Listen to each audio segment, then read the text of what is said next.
what you heard there is one scale, one pattern really, that works over any chord. It works over minor chords, dominant chords, major chords, even half diminished chords.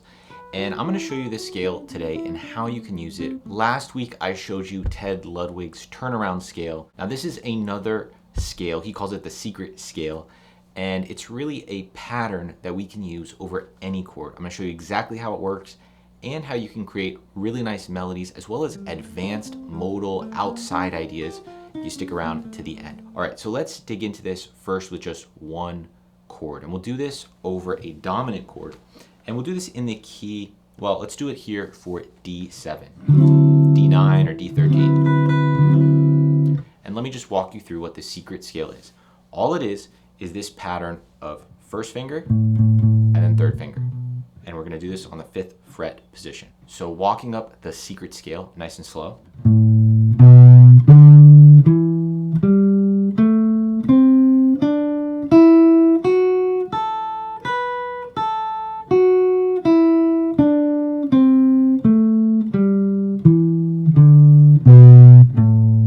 Now let me play this over a D13. I'm just gonna play some ideas going around just with this first and third finger so you can hear it real brief.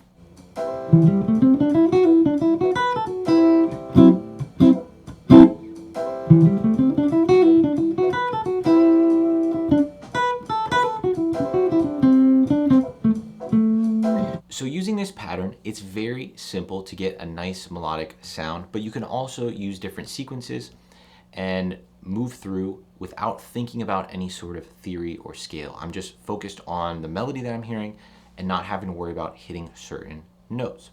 Now you might notice that this looks very, very similar to an A minor pentatonic scale, and that's why I put it here on purpose so that you might make that connection. So why don't we try hearing what this sounds like over A minor? Since it looks so much like A minor, maybe it will work over that chord as well.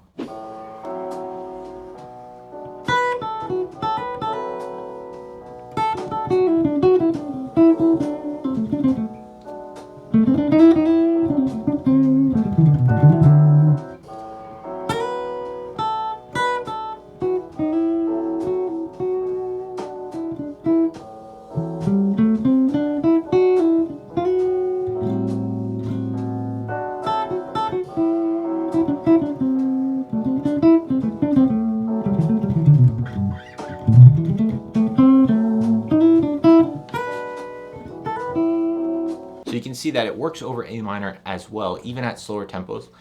And you get a really nice sound because we have the 9th here and the natural 6th. So those are the two notes that are really changing here when we switch out from just a strict pentatonic, which has the minor 3rd, C, and the flat 7, G. We get the F sharp and the B. But if we look at this scale as a whole set of notes, if we look at every note when we play through this secret scale, we actually realize that we have all of the notes of a major scale here. So if we list these out in order, we might not be able to see that that's what's actually going on, but we have A, B, D, E, G, A, C, D, E, F sharp, A, B again.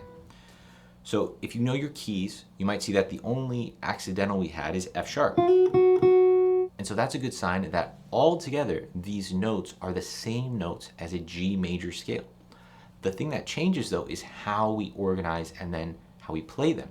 And by doing it in this way with this 1-3, we can create some cool intervals of fourths and some different interval jumps that we really wouldn't do if we played this like a G major scale.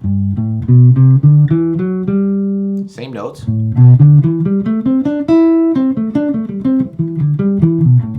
But at a totally different sound. So you might think, okay, since this is a G major scale, we could use this kind of pattern and this secret scale approach over G major. But really, it sounds best to use it over C major. And I'll tell you why. If we do it over G major, one big issue we have is that we have this natural 4 right in the middle that we'll keep coming back to. And because it's in the middle of this pattern, if we're going ascending or descending, either way we're going to hit it. And that's if we're sticking to this 1-3 kind of approach. So the way I want you to think about this secret scale is the same as if you had A minor pentatonic. So if you would use A minor pentatonic over C, then you can use this A secret scale over C as well. And it also works over D dominant, like we saw earlier. So let me demonstrate a little bit over C major so you can see. And you'll notice that we also get this sharp 11 now, the F sharp, over C. And now, depending on your taste, you may or may not like that, but it's an interesting sound that can be utilized. And it moves away that fourth a little bit higher up, so we don't always have to pass through it if we don't want to use it.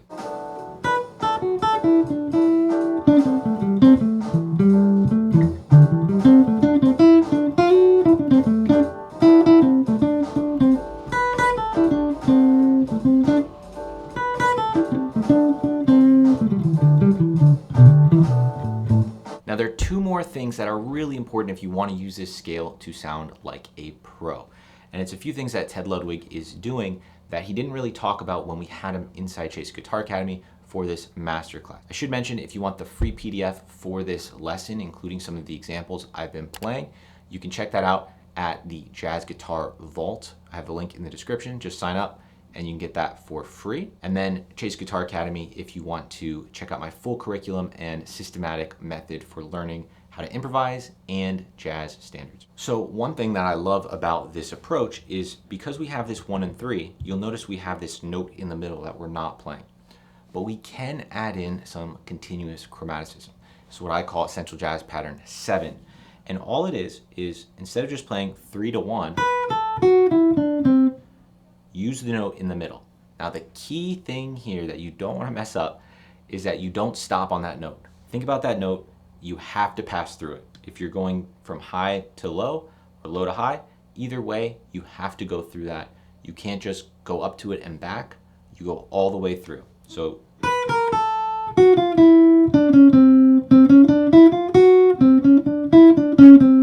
either way.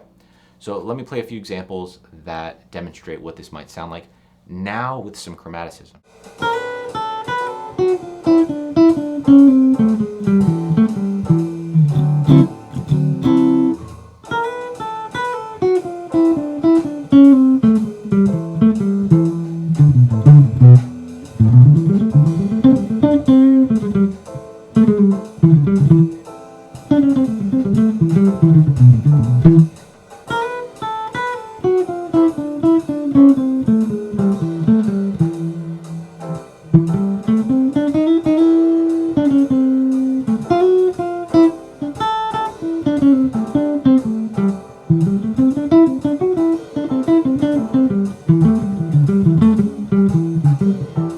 So adding in those chromaticisms can make it sound a little bit less like a pattern, but there is one really cool way when you make it sound like a pattern to add in some really cool tension and outside type of sounds. I'll let Ted demonstrate here. Yeah, take it out.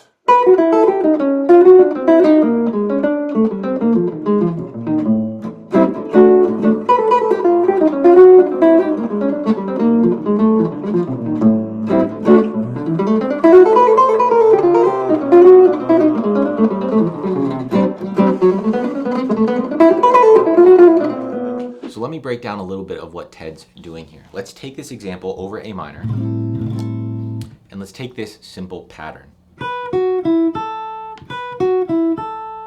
Very common type of pentatonic sequence. And we're going to use that sequence.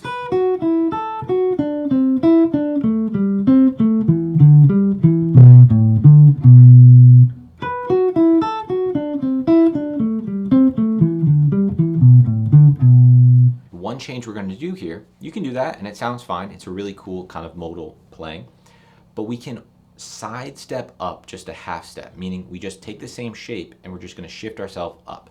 What this will do is it will instantly create an outside kind of sound. We'll hear a lot of tension and then we slide back down the half step. Let me show you what I mean.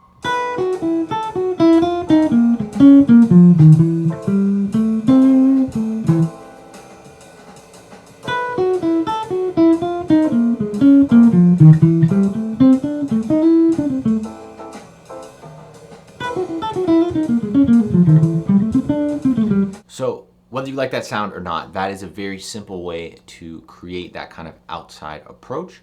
We can also add in the chromaticism that we did earlier and get some outside with the chromaticism. So let me demonstrate that.